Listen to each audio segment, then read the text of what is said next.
I think after my first workshop with her and Siddhant, I felt this word that sounds so terribly cheesy, but like I felt at home. But with Deepika, from the first exercise, she was completely into it. Not even once she questioned the duration of the workshops or duration of the exercises or the need of the exercises. Later on the set, she didn't question any angles or anything. No, people want to watch what you are aching for. They want to see what disturbs you. They want to see what causes butterflies in your stomach. Hi Dar, thank you for speaking to Pinkvilla. I hope I'm pronouncing your name right. Oh yeah, it's amazing. How are you? How have you been doing? I'm good. I'm great. How are you, Sanjana? I'm good too. So thank you for taking the time out to speak to Pinkvilla. I think we've all seen the trailer of Gehraiyaan and it looks amazing, and I think people cannot wait to see what's in store. So I think I'd like to start by asking you that you've done a few Hindi films and Gehraiyaan is like your first commercial, your big commercial project. So how different was the experience of working on Gehraiyaan from the other films? I guess like difference between working on this film and any other film is like the difference working on this film or any other film. It's when you're entering a new place, it always will be new, though it's the same architecture, it still has windows, it has ceiling and it has floor, but each room will have something else, right? I think this is how filmmaker feels when they, let's say, or when she enters the new space of a script. It feels different, yet it's something the same. It still has actors, it still has structure of the story, but something different every time, right? So I guess it was that. Of course, it was first time for me working not as a director, but as an intimacy director as well. So that was something new, but at the same time, something very familiar because the years that I spent in theaters and understanding the structure between the workshops, it was like kind of like work interlinked with all the skills that I had before. So it also felt like at home. You know, it's like that unique feeling when you're going and you're traveling all over the world, but somehow everywhere you feel at home. It's like that as well. You said there's something, that's one thing that's different and that sets apart the project. What would you say that is for Gehraiyaan? Was it the cast? Was it the crew? Was it working with Shakun? Yeah, I would say definitely my first choice would be Shakun. The answer is Shakun. And I was, to be honest, I was hesitating to come on, on the project because I didn't know whether my collaboration will happen with another director, with another creator. But he was absolutely confident that it will work out, and he was right. And Shakun turned out to be most collaborative, unique person with a very strong vision, but at the same time with flexibility to explore it more, to be curious about his own vision, and just to see is there any other tools how we can explore it more. So for me, it was very inspiring to see that on set. Right. And of course, his care for the crew and for his actors are truly remarkable. So I would say that was unique, and of course the overall connections that everyone had with each other, and the politeness, the kind of professionalism and respect that was very inspiring to see on the set. Yeah. Okay. Shakun also said in one of his interviews that in this film, intimacy has been treated as a character and not just something that happens on screen. Very poetic. Very poetic. Yes, he said that intimacy is a character in Gehraiyaan. So can you, elaborate a little on that? I don't think I can come up with a better metaphor as Shakun came up with. Yeah, so absolutely great. I agree. It is a character.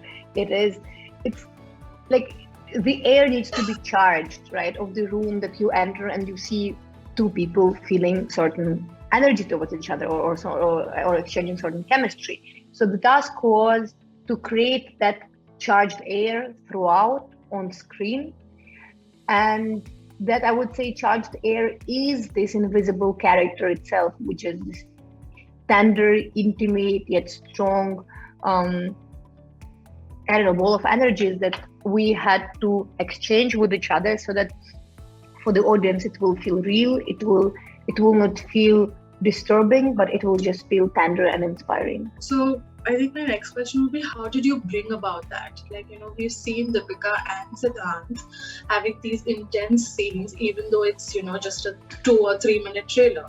So how did you go about that? How did you bring that sense of comfort or that sense of intensity? There's certain structures that we have in each and every profession that we follow to make sure that we're able to deliver something. So let's compare intimacy direction with skydiving, right? And you're a skydiving instructor, and you have a person who really wants to skydive, and it's not scared of the heights, but of course uncomfortable. We're not, I guess, built to fly, but we want to fly. We want to experience that fall. And you as an instructor, you need to describe experience that person will explore, right? You will know that, okay, fine, first we have these tools, we have the parachute, we have the bags, we have the plane, at this height you will jump, I'll be there for you. So as an intimacy director, you are first describing the structure, right, of your process, which usually for me, the first stage is always having a conversation like this with your actors and going through the script, scene by scene, shot by shot, shot breakdown by shot breakdown, right? What are we taking? Right. Which angles we are taking? Even if actors are falling asleep, great, let them fall asleep, but finish the shot breakdown description so that they know what are we going for. We know how much they will be involved. They know how physically it will be demanding for them or emotionally. Good. Then on this stage, you discuss everything that they are uncomfortable with or they don't like. Can we replace it? Why did you don't like it? Can we find a solution to that? You have the same discussion also with your intimacy coordinator as well as intimacy coach who will help you to design the right workshops. Intimacy coordinator will have separate discussion with the actors on what they will need on set, what they don't need on set, what will make them comfortable, etc., etc.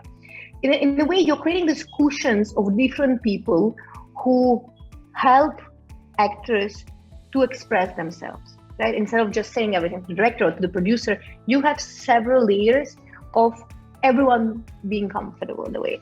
So once everything is discussed, we have 3, 5, 7, 12 days, hopefully 1 month, that's a dream, of workshops that you're taking your actors through, which are based also on their replies from your first meeting or second meeting, right? When you describe this scene, what they're uncomfortable with, what difficulties they had. So you will try to design exercises in a way that will help them to overcome those difficulties. For example, there is a scene when, let's say, he just hugs her, but she feels very vulnerable. What does it mean? Vulnerability is just a word, but what does it contain? What kind of feeling? How is our body feels through it? So then we are going through physical exercises, understanding what is our body. Understanding that intimacy choreography is the same thing as dance choreography. There is nothing more intimate or more, it shouldn't be more disturbing than dance choreography, right? Because it's just our body doing certain things. So to break that down, to understand how our body functions, then to understand how our mentality functions. Why, for example, if I hold like this someone's hand, I feel vulnerable, but holding a water or bottle, I feel something else. Why? Because it's the same holding reflex, right? So we're trying to bring that. We're trying to have a mix of exercises which are playing with our, in a way, with our psychology, with our physicality, and with our, of course, chemistry with each other. And then once that's being done, we're choreographing several scenes.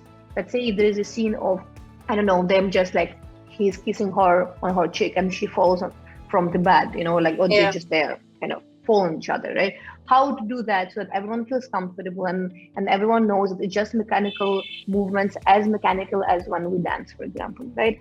So we do that. And then, of course, when we start shooting, we're bringing some exercises from our workshop stage before the shoot, certain rituals that we do before each scene to remember the chemistry that we had during the workshops.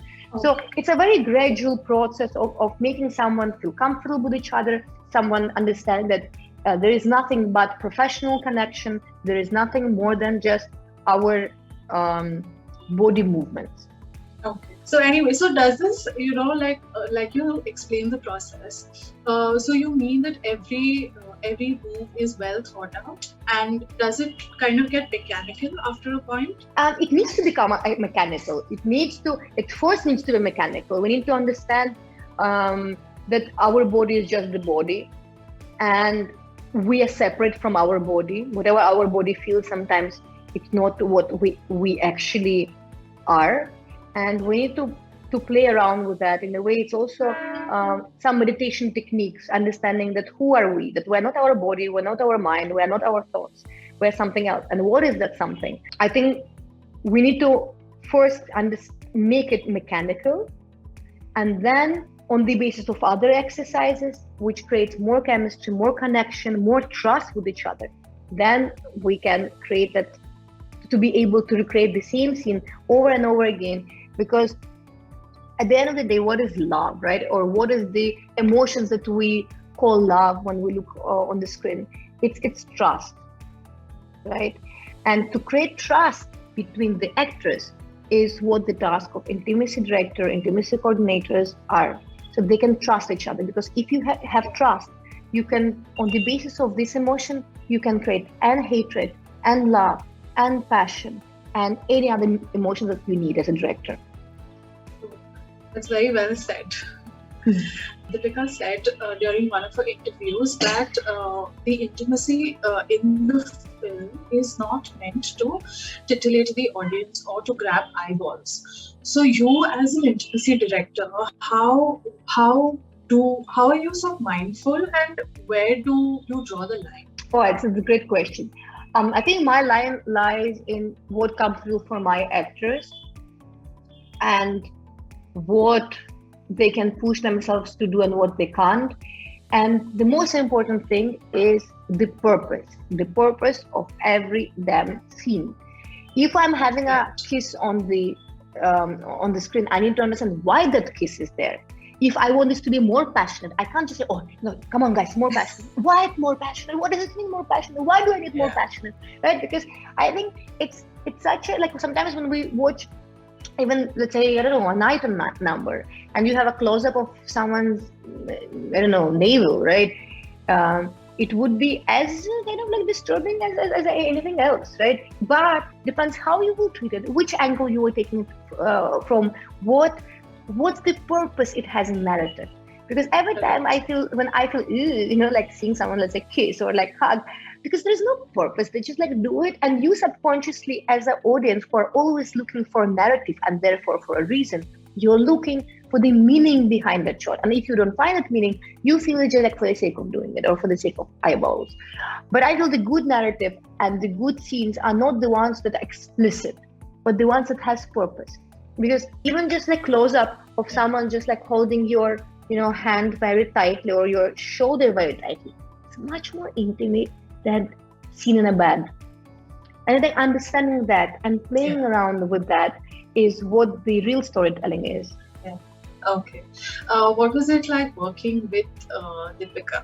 Like, she's done this before. She's obviously done romantic films before, but I think we also haven't seen her in this space.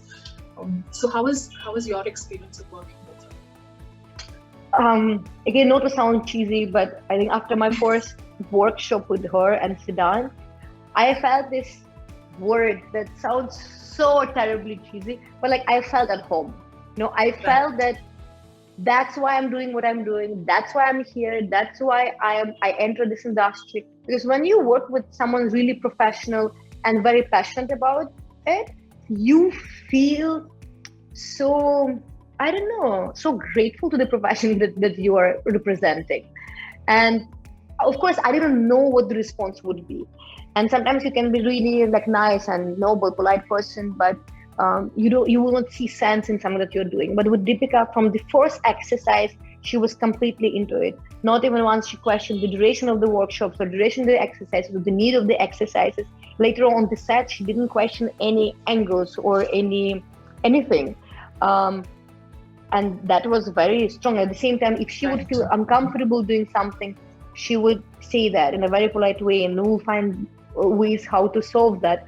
So I guess that's that's collaborative spirit that you can see also on screen. Right. Okay, I think I'll ask my last question now. Romance and intimacy in Hindi films has come a long way. So, do you think that Hindi films need to kind of relook at how intimacy is treated on screen? See, it's always about the metaphors that you're using. If someone uses metaphors of flowers, it's also beautiful because this was his vision of the scene. Right. If someone is going with slightly more realistic approach because that creator feels that this is what represents me, this is what represents how I feel, how I represents what I went through in my life. This is amazing. If you don't want to show it at all because you think it's not who you are, this is also amazing. We can't just follow certain tendencies. Let's say if one extremely successful film will have a lot of swears in it or explicit scenes, even I will have it because people want to watch it. No, people want to watch what you are aching for. They want to see what disturbs you. They want to see what causes butterflies in your stomach. Because if you will create a film that creates butterflies in your stomach on the basis of your experience, it will create butterflies, even more butterflies in my stomach while watching your film. Okay, cool. Thank you. It was lovely talking to you. Thank you for taking the time out. Thank you for great questions. I really enjoyed it.